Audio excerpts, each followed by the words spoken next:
Au sommaire de cette édition, mini-sommet consacré à la situation sécuritaire dans les provinces de l'Est de la RDC avec résurgence du M23.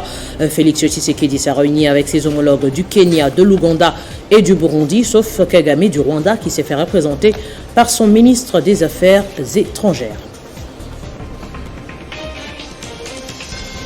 Retrouvé pendu sur un arbre dans un champ situé près de Kalembo, Samuel Sirazi, jeune journaliste de la radio La Voix de l'université officielle de Semuliki à Beni, a été porté disparu depuis plusieurs jours. Et à Rutshuru, 100 000 familles contraintes au déplacement suite aux affrontements entre FARDC et M23. La délégation du ministère des Affaires étrangères séjourne à Goma pour apporter soutien. Mesdames, Messieurs, bienvenue à cette édition du journal. Dans l'actualité, le président de la République, Félix Tshisekedi, a participé ce jeudi au State House de Nairobi au mini-sommet quintipartite consacré à la situation sécuritaire dans les provinces de l'Est de la RDC. Selon la presse présidentielle, si les chefs d'État du Kenya, de l'Ouganda, du Burundi et de la RDC ont pris part directement à ces échanges, le président de la République du Rwanda s'est fait représenter à ces discussions par son ministre des Affaires étrangères. Et le 10 sommet s'est penché sur la question de la résurgence du mouvement du 23 mars.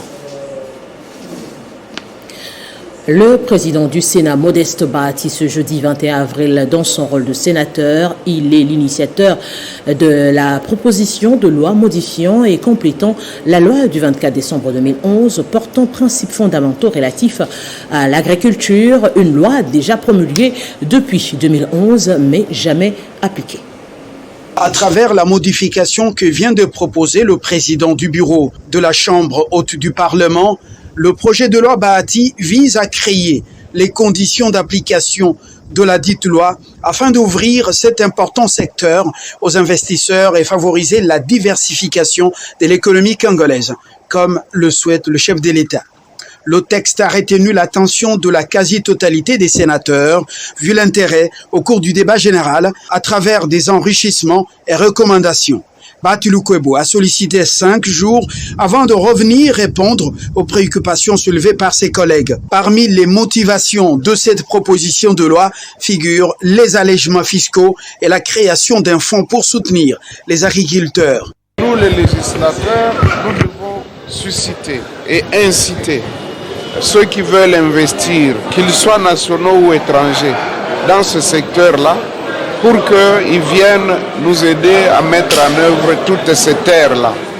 Voilà pourquoi nous avons constaté que la loi qui a été promulguée depuis le 24 décembre 2011, la loi 11022 sur l'agriculture, n'est pas d'application parce qu'il y a certaines dispositions qui rendaient l'application quasiment impossible. Vous ne pouvez pas appeler quelqu'un, vous lui dites, vous venez investir chez nous, mais c'est nous qui allons être majoritaires dans votre capital, alors que nous n'avons pas amené le capital. Peu avant, la plénière a suivi la réponse de la ministre de la Culture, Arts et Patrimoine, qui réagissait à la question orale, avec débat lui adressé par le sénateur Denis Kambayi sur le traitement discriminatoire que subissent les artistes musiciens congolais dans l'espace Schengen.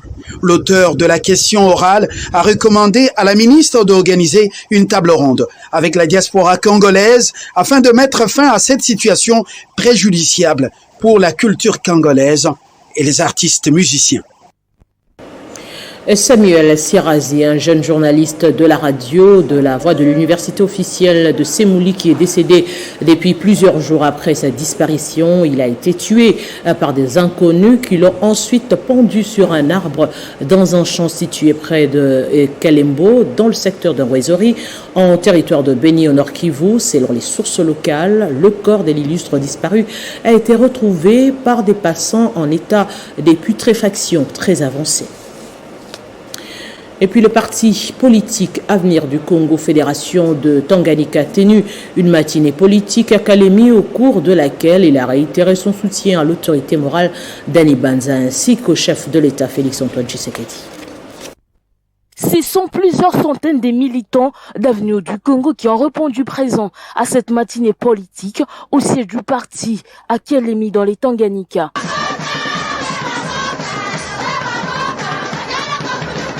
Une foule compacte pour réitérer son soutien à Dani Banza Maloba, autorité morale de ce parti politique, ainsi qu'au chef de l'État, Félix Antoine Tshisekedi. Nous, Avenir du Congo, Fédération du Tanganyika, réitérons un défectible attachement à l'autorité morale, l'ambassadeur Banza Maloba, et lui promettons un soutien tous azimuts. Nous soutenons également le chef de l'État, Félix Antoine Tshisekedi Tshilombo, pour son combat acharné, qu'il trouve ici notre gratitude et détermination pour l'accompagner jusqu'aux prochaines élections de 2023. Avenir du Congo a profité de l'occasion pour mettre en garde un des candidats au poste de gouverneur des Tanganyika. Mettons en garde monsieur Élisée Kaos, un des candidats des postes de gouverneur de province chez nous au Tanganyika, d'arrêter de marteler les noms de l'ambassadeur Dani Banza Maloba,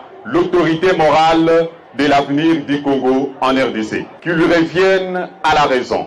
Nous rappelons également que la population du Tanganyika n'a pas besoin de comédiens, mais plutôt des managers qui peuvent investir dans notre belle province et non dans les querelles. Le parti Avenir du Congo, Fédération des Tanganyika, reste focus sur ses ambitions aux prochaines échéances des élections de gouverneurs.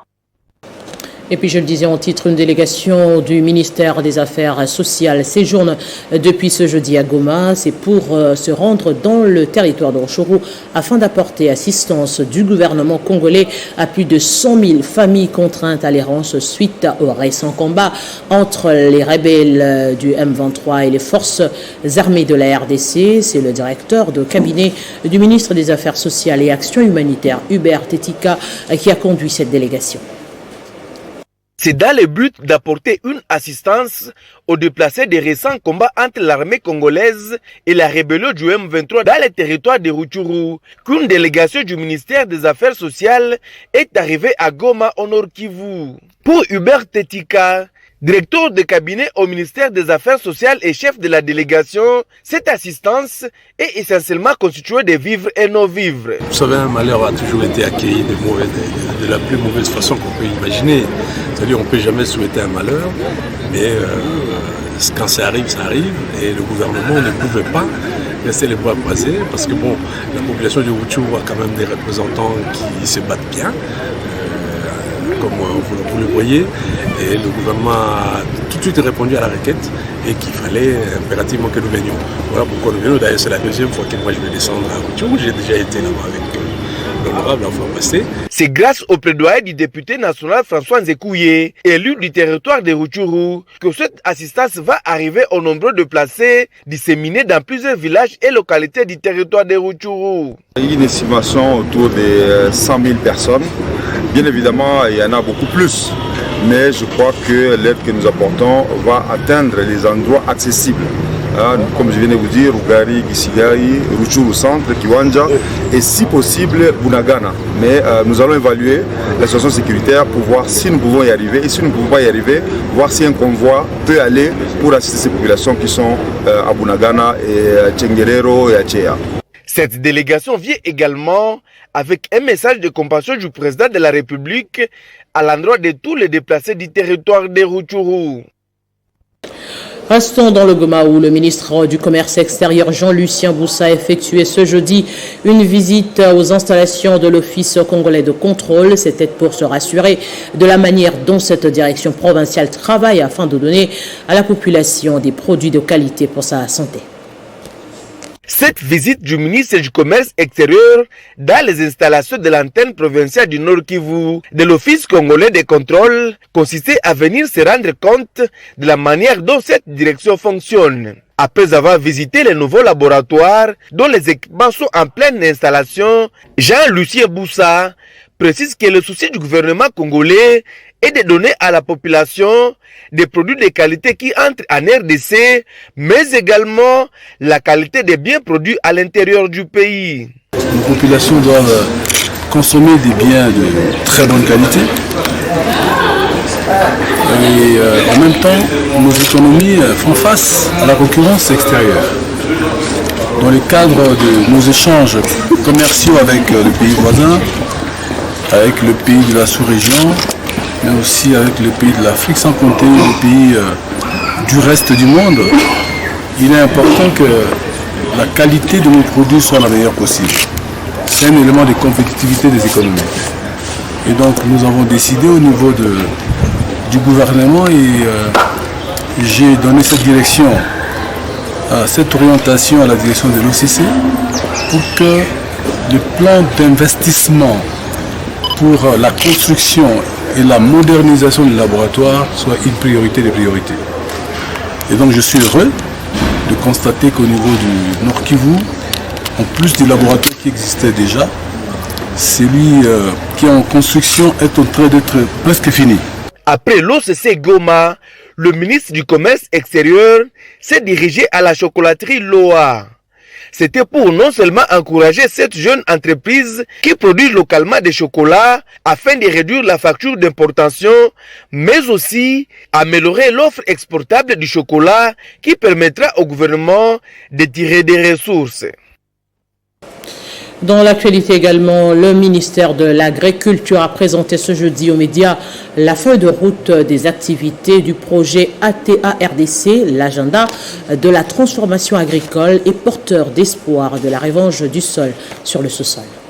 La conférence de presse organisée en collaboration avec l'Institut international d'agriculture tropicale IITA, partenaire de la mise en œuvre du programme ATA-RDC, avait comme objectif d'informer l'opinion publique sur le démarrage des activités ainsi que sur les actions qui seront menées dans le cadre de cette initiative. Le chef de l'État, il a prôné la revanche du sol sur le sous-sol.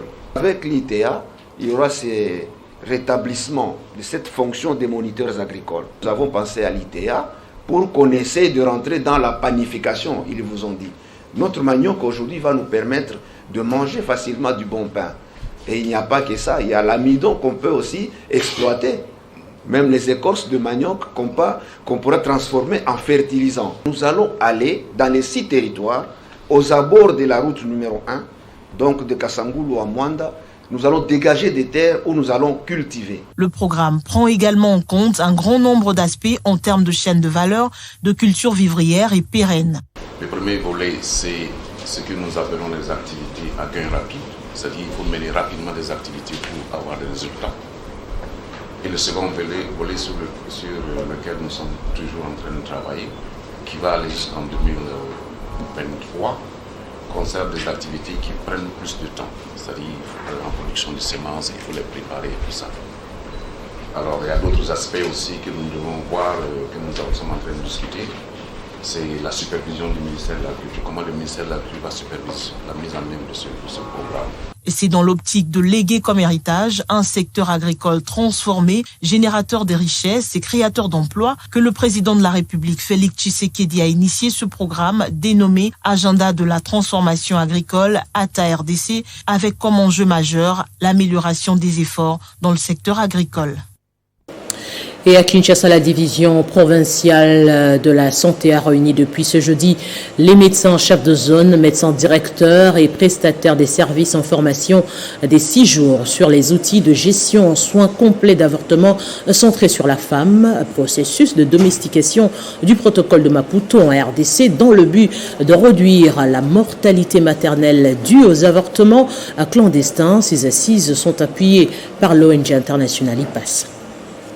Au lendemain de la validation des outils de prestation, gestion en soins complets d'avortement centrés sur la femme par le programme national de la santé et de la reproduction, la division provinciale de la santé ville de Kinshasa a convié les médecins chefs de 13 zones de santé, les médecins directeurs et les prestataires à une formation sur ces outils et l'amélioration des soins post-avortement. Pour l'ONG internationale IPAS, qui appuie ces assises de 6 jours, c'est un début de passage à l'échelle pour garantir l'accès aux droits sexuels et reproductifs aux femmes. Les directives, les normes, les lois, le protocole, tout ceci ne représente pas encore quelque chose pour la femme.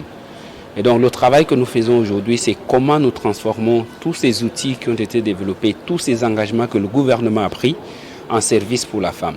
C'est ainsi qu'avec la division provinciale de Kinshasa, nous avons décidé de procéder à un début de passage à l'échelle en commençant par 13 zones de santé de Kinshasa, dont nous allons former durant cette semaine les médecins-chefs des zones, les médecins directeurs, mais aussi les prestataires. Saluant les efforts du partenaire AIPAS, le chef de division provinciale de la santé ville de Kinshasa a invité l'assistance à s'approprier la question. Il faut qu'on sente qu'après avoir participé à un atelier, qu'à notre retour, qu'il puisse y avoir un grand changement. Pour certains médecins en chef, la question des avortements clandestins est très alarmante dans leur zone de santé. Moi, on voit tout Ngalema. Et dans Ngalema, nous voyons Kanluka surtout. J'aimerais peut-être qu'AIPAS puisse mieux réfléchir pour voir s'il peut augmenter le nombre de formations sanitaires, surtout dans cette contrée où on sait bien qu'il y a beaucoup de jeunes filles qui avortent en désordre sans être encadrées. La domestication du protocole de Maputo en RDC est donc irréversible et mérite une attention particulière de toutes les parties. Et comme prévu, le Premier ministre congolais est arrivé dans la soirée de ce jeudi à Lubumbashi, dans le Haut-Katanga, pour une mission qui vise à résoudre les différends intercommunautaires entre les Kasaï et le Grand Katanga. Les explications de Jean-Paul Kimoni. C'est à 17h25 que l'avion transportant le Premier ministre s'est posé sur le tarmac de l'aéroport international de la Loano. Le chef du gouvernement central, Jean-Michel Sama Lukonde, a été accueilli par le gouverneur de la province du Haut-Katanga, Jacques Kiabula Katoué, avant de saluer entre autres les députés, ministres nationaux, les élus et ministres provinciaux. Puis s'en suivra le bain de foule des partis politiques membres de l'Union sacrée de la nation, ainsi que les forces vives qui se sont justement mobilisées, c'est-à-dire les associations socio-culturelles et fondations qui se sont mobilisées en fait pour réserver un accueil chaleureux au chef du gouvernement central. Le long cortège s'ébranlera par la suite pour le centre-ville de Lubumbashi en empruntant successivement la route Likasi, le boulevard Moussiri, l'avenue Lumumba et la chaussée Mzee Laurent Désiré Kabila jusqu'à la place mythique de la Poste où une foule compacte attendait l'envoyé du président de la République, Félix Antoine Tshisekedi Tshilombo, dans le Haut-Katanga. Après, justement, la prochaine étape était l'introduction par le gouverneur de la province du Haut-Katanga, Jacques Kiabula Katoué, de Jean-Michel Sama Lukonde Kienge, qui va donc par la suite délivrer le message de paix du chef de l'État qui prône le vivre ensemble pour le développement du Haut-Katanga et de toute la RDC, justement, de l'espace Grand Katanga. Ensuite, au cours de son adresse, il faut noter que Jean-Michel Sama Lukonde Kienge parlera notamment du début, ce vendredi 22 avril 2022, de la table ronde interprovinciale Espace Grand Katanga et Grand Kasaï pour écouter les nœuds du problème, cette tension intercommunautaire qui divise justement certaines communautés dans la partie sud-est de la RDC. Des questions de développement selon le programme du président de la République ont été également évoquées. C'est le cas de l'éducation, la santé, l'emploi des jeunes et le développement de 145 territoires. Il faut noter également que les séjours du Premier ministre dans le Haut-Katanga témoignent de l'intérêt que le chef de l'État Félix Antoine Tshisekedi accorde justement à la paix sociale et au développement de la partie du Congo profond. Et puis la députée nationale Solange Masumbuko était à la paroisse Saint-Ignace pour communier avec les chrétiens. Elle a présenté son offrande au Seigneur en marge de la célébration de la fête de Pâques, occasion pour faire la restitution de son séjour au Vatican en Italie où elle avait rencontré le pape François.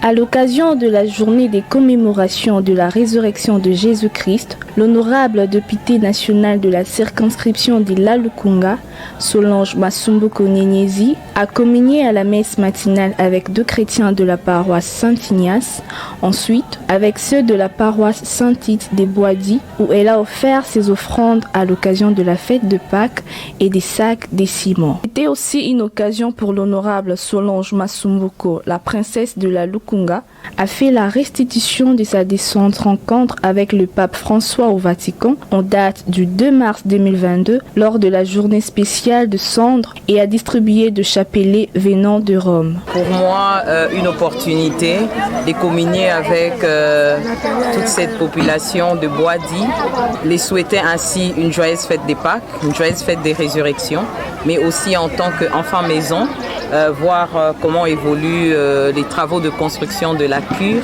et donner ma petite pierre. C'est aussi pour faire la restitution de mon voyage du Vatican, transmettre les salutations de Sa Sainteté le Pape et encourager tout le chrétien à réserver un accueil chaleureux à Sa Sainteté le Pape qui sera ici.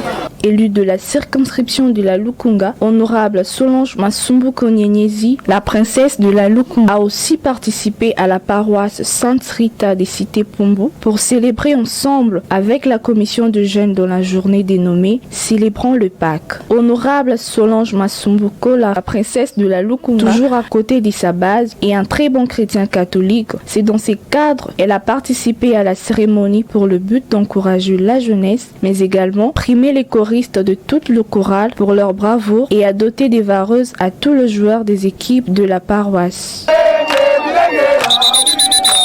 Princesse de la Lukunga a procédé à la pose de première pierre pour la réhabilitation du stade paroissial et elle a remis les trophées à l'équipe championne du tournoi et 8 équipes de jeunes de la paroisse.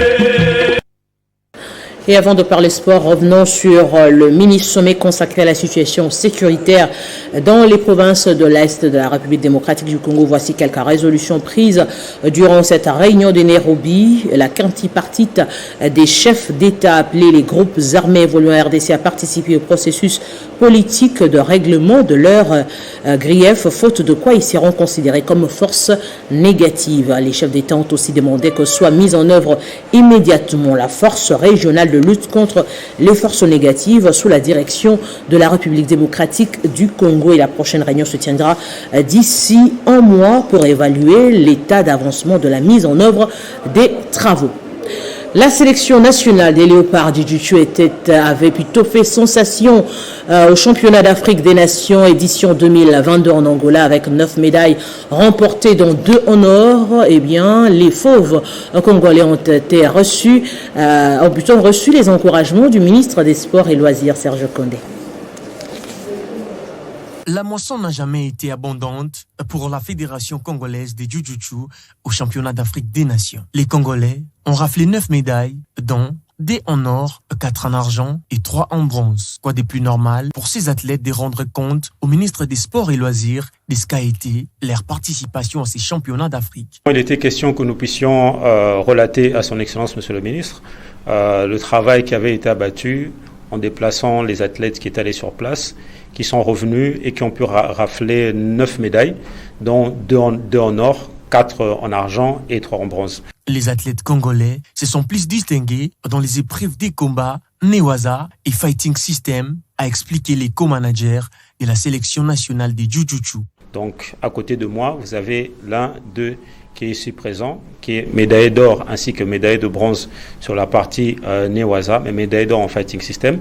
Et puis, vous avez aussi un médaillé d'argent qui a été sacré en Fighting System. Il est à noter que ces performances des léopards Jiu-Jitsu, félicitées par les ministres des Sports et Loisirs, ont ouvert à la RDC l'accès au ranking au niveau international.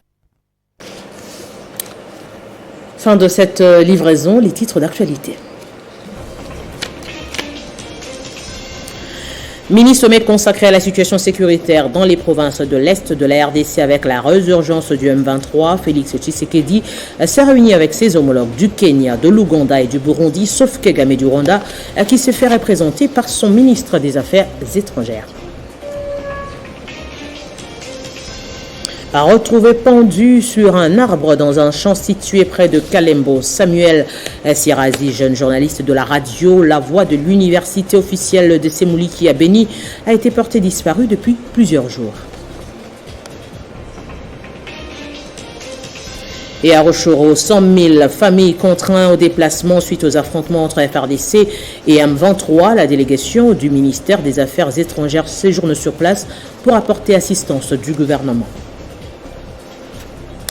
Vous informer a toujours été un plaisir. À très bientôt pour une nouvelle édition sur Télé 50, bien sûr.